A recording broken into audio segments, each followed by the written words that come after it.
बिस्मिल्लाहिर्रहमानिर्रहीम। अस्सलाम वालेकुम फ्रेंड्स, कैसे आप? I hope you very well. दोस्तों, क्या आप जानते हैं डॉक्टर भीमराव अंबेडकर इस्लाम धर्म को अपनाना चाहते थे। उन्होंने हमारे देश को एक नई दिशा दी। डॉक्टर भीमराव अंबेडकर इस्लाम धर्म को कबूल करना चाहते थे, अपनाना चाहते थे, लेकिन बाद में उन्होंने किसी और धर्म को अपना लिया था। जानते हैं कि वो और धर्म कौन सा था? डॉक्टर भीमराव अंबेडकर को इस्लाम धर्म बेहद पसंद था, लेकिन बाद में उन्होंने उसको अपनाया नहीं था। उसकी क्या वजह थी? स्टार्ट इस वीडियो को और जानते हैं कि भीमराव अंबेडकर ने इस्लाम धर्म को कबूल क्यों नहीं किया। दोस्तों, हमारा देश भारत जब 1947 में आजाद हुआ था, गुलामी से आजाद हुआ, गुलामी से बाहर आया, तो बहुत सारे नेता और अभिनेता निकल के बाहर आए। तो भीमराव अंबेडकर का कहना था कि अगर तुमको कभी धर्म बदलने की जरूरत पड़े तो तुम इस्लाम धर्म को अपनाना, यानी मुसलमान बनना। इस्लाम धर्म की एक खास बात यह है कि अगर एक मुसलमान पर जुल्म होता है तो कश्मीर से लेकर कन्याकुमारी तक सारा समुदाय एक साथ खड़ा हो जाता है। दलित अकेला ही रह जाता है और ना ही उसके पास कोई शक्ति है, क्योंकि डॉक्टर भीमराव अंबेडकर के अनुसार मुसलमानों के पास एकता की वो ताकत है जो उसको कभी हरा नहीं सकती, से वो उसको कभी तोड़ नहीं सकती,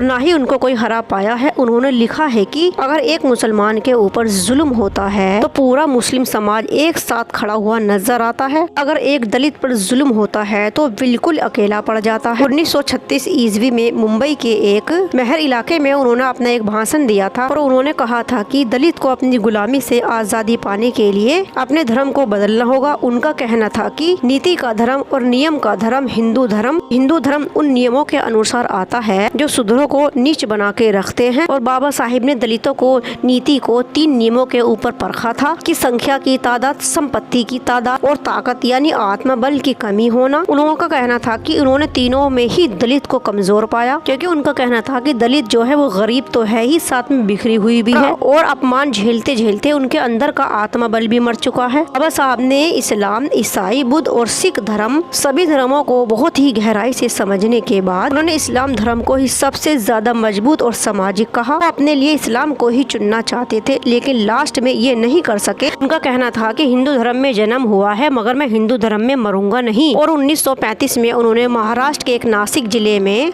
नेवरा नगर में ये कहा था कि बाबा साहिब के अनुसार ये विचार करने वाली बात थी कि हिंदू धर्म में शुरू से ही जातिवाद, छुआछूत को बहुत ही ज्यादा माना जाता है और ना ही हिंदू धर्म उनको आत्म सम्मान की जगह देता है। अला मंदिर में चल रहे आंदोलन के दौरान उनकी और उनके साथियों की बहुत ही बार अपमान हुआ, हिंसा का भी सामना उनको करना पड़ा था। और उन्होंने कहा था कि जिस धर्म में इज्जत ना हो उसको त्याग कर देना ही बेहतर होता है। बाबा साहिब का ये कहना था कि मैं एक ऐसा धर्म चाहता हूँ को आजादी, बुद्धि, स्वतंत्रता और समानता दे, लेकिन मुसलमानों की, औरतों की और पर्सनल लॉ बोर्ड की विचारधारा मुसलमानों की और भीमराव अंबेडकर की बिल्कुल अलग थी। भीमराव अंबेडकर नहीं चाहते थे कि दलित एक धार्मिक और अल्पसंख्यक बनकर बिल्कुल ही अलग थलग पड़ जाए, और वो इस धर्म के लिए एक ऐसा रास्ता खोजना चाह रहे थे जिसमें दलित को इज्जत और आत्मसम्मान दोनों ही मिले। देश से पूरी तरह से अलग होते हुए भी 14 अक्टूबर 1956 को डॉक्टर भीमराव अंबेडकर ने बौद्ध धर्म को अपना लिया था और कहा था कि बौद्ध धर्म तर्क, करुणा, समानता का धर्म है। यह आत्मा को भी मुक्त करता है और समाज को एक नया प्रकाश देता है। यही उनका आखिरी संदेश था कि उन्होंने हिंदू धर्म को त्याग कर इस्लाम धर्म की ताकत को पहचाना और उन्होंने एक धर्म को चुना जो बौद्ध धर्म था। भीमराव अंबेडकर के लिए धर्म मोक्ष का धर्म नहीं, मुक्ति का धर्म था।